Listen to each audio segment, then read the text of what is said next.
எவ்வளோ நேரம் ஜெபம் பண்ணுறீங்க, அந்த ஜெபம் உங்ககிட்ட காணப்படுதா? காத்திருக்கிறது அப்படின்னா என்ன அர்த்தம் தெரியுமா?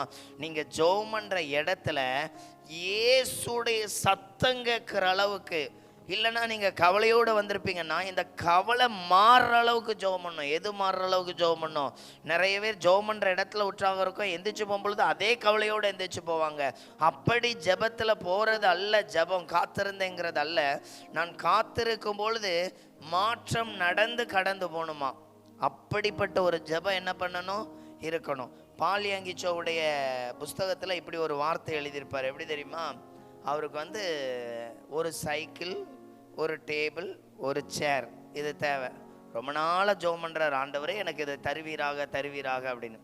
ஒரு நாள் ஆண்டவர் பேசினாராம், என்னப்பா இல்லை இவர் சொன்னார், என்ன ஆண்டவர் இவ்வளோ நாளாகி எனக்கு ஒன்றுமே கிடைக்கலையே அப்படின்னு. அப்போ ஆண்டவர் சொன்னாராம், நீ மாடலே கேட்கல, என்ன மாடல் வேணும்னு கேட்டால் தானே தருவேன் அப்படின்னு. அப்போ அவர் சொன்னாராம், எனக்கு இன்ன மாடல் சைக்கிள், இந்த மாதிரி டேபிள், இந்த மாதிரி சேர் வேணும் அப்படின்னு. ஓகே, கேட்டாச்சு, ஆண்டவருடைய ஆசீர்வாதத்தை கேட்டாச்சு. நீ என்ன பண்ணணும்? அந்த ஆசீர்வாதத்தை பெறணும். இங்கே நடக்கிற சம்பவம், இனி பொருள் வேணும் இல்லையா? சர்ச்சில் சொன்னாராம், ஆண்டவர் நமக்கு ஒரு அழகான சேரு, ஒரு டேபிள், ஒரு சைக்கிள் தந்துட்டாரு அப்படின்னு சொன்னாராம். இப்போ வெளியே இருக்கிற அந்த சர்ச்சுக்கு வெளியே இருக்கிற பசங்க, பாலியங்கி ஜோக்கு அப்படியெல்லாம் ஒன்றும் கிடையாத, அவன் இப்பவும் சும்மா தானே இருக்கான், ஆண்டவர் தந்துட்டாருன்னு அறிக்கைட்டதை கேட்டோமே அப்படின்னு சொல்லிட்டு அவரை பிடிச்சிட்டாங்க. Pastor praise Lord, praise Lord, praise Lord, நீங்கள் உங்களுக்கு சேரு சைக்கிள்லாம் கிடச்சிச்சின்னு சொன்னீங்களே எங்கே அப்படின்னு. அப்போ அவரு சொன்னாராம், இதெல்லாம் எங்கே இருக்கு அப்படின்னா என் மனசுக்குள்ள கருவாக வளர்ந்துட்டுருக்கு.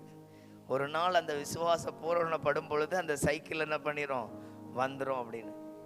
இப்போ வெளியே போய் சொன்னான்லாம், பால் எங்கிச்சோ கன்சீவாக இருக்கிறாரு, சைக்கிளை பெத்தெடுக்க போகிறாரு, டேபிளை பெத்தெடுக்க போகிறாருன்னு என்ன பண்ணாங்களாம்? பரியாசம் பண்ணானாம். அவருடைய விசுவாசம் அதை என்ன பண்ணிட்டான்? நிறைவேற பண்ணிட்டான்.